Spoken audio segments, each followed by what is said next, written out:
Every fireman sooner or later hits this. They only need understanding to know how the wheels run, need to know the history of our profession. They don't feed it to rookies like they used to. Damn shame. Only fire chiefs remember it now. I'll let you in on that. Colored people don't like Little Black Sambo, burn it. White people don't feel good about Uncle Tom's Cabin, burn it. Someone's written a book on tobacco and cancer of the lungs. Like cigarette people are weeping, bum the book, sincerity. Montag, peace, Montag, take your fight outside, better yet into the incinerator. Funerals are unhappy and pagan, eliminate them too. 5 minutes after a person's dead, he's on the way to the big flu. The incinerators serviced by helicopters all over the country. 10 minutes after a death, a man's speck of black dust. Let's not quibble over individuals with the memoriams. Forget them. Burn them all. Burn everything. Fire is bright and fire is clean. Yes, but what about the firemen then? Ah, what more easily explained and natural? With school turning out more runners, jumpers, racers, tinkers, grabbers, snatchers, flyers, swimmers instead of examiners, critics, knowers, imaginative creators, the word intellectual, of course, became the swear word it deserved to be. You always dread the unfamiliar. Surely you remember the boy in your own school class who was exceptionally bright, did most of the reciting and answering while all the others sat like so many Latin idols hating him. And wasn't this bright young boy selected for beatings and tortures after hours? Of course it was. We must all be alike. Not everyone born free and equal, the Constitution says, but everyone made equal, each man the image of every other. Then all are happy, for there are no mountains to make them cower, to judge them against. So, a book's a loaded gun in the house next door. Burn it! Take the shot from the weapon. Breach man's mind. Who knows who might be the target of the well-read man? Me? I won't stomach them for a minute. And when houses are finally fireproof completely all over the world, they were given the new job as custodians of our peace of mind, focus of our understandable and rightful dread of being inferior, official censors, judges, and executioners. That's you, Montag, and that's me. Let me fix your pillow.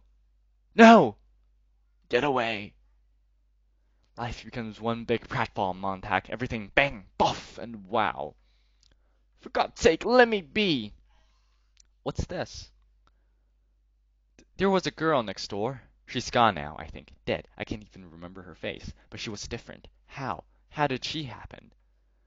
Luckily, queer ones like her don't happen often. We know how to nip the most of them in the bud, early. You can't build a house without nails and wood. If you don't want a house built, hide the nails and wood. If you don't want a man unhappy politically, don't give him two sides of a question to worry over. Give him one. Better yet, give him none. Let him forget there is such a thing as war. If the government is inefficient, top-heavy, and tax-mad, better be all of those than people worry over it. Peace, Montag. Give the people contests. They win by remembering the words to more popular songs or the names of state capitals or how much corn our grew last year. Cram them full of non-combustible data. Choke them so damn full of facts they feel stuffed but absolutely brilliant with information. Then they'll feel like they're thinking. They'll get a sense of motion without moving.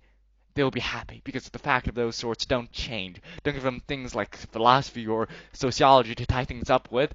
That way lies melancholy. Any man who can take a TV wall apart and put it back together again, and most men can nowadays, is happier than any man who tries to side rule, measure, and equate the universe, which just won't be measured or equated without making man feel bestial and lonely. I know I've tried it. To hell with it. So bring on your clubs and parties, your acrobats and magicians, your daredevils, jet cars, motorcycle helicopters, your sex and heroin. More of everything to do with automatic reflexes, for the drama is mad if the film says nothing, if the play is hollow, sting me with the theremin, loudly. I'll think I'm responding to the play, when it's only a tactile reaction to vibration, but I don't care. I just like solid entertainment. I must be going. Lecture's over. I hope I've clarified things. The important thing for you to remember, Montag, is we're the Happiness Boys, the Dixie Duo. You and I and the others, we stand against the small tide of those who want to make everyone unhappy with conflicting theory and thought.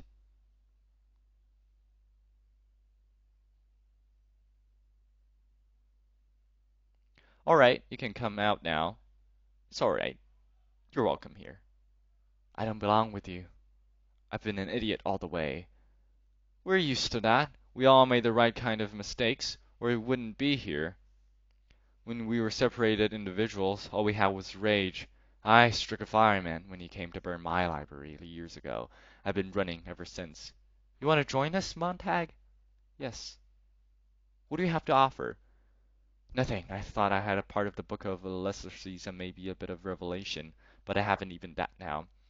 The Book of the Lesser Seas would be fine. Where was it? Here. Ah. What's wrong? Is that all right? It is. We're book bugners too. We read the books and burnt them.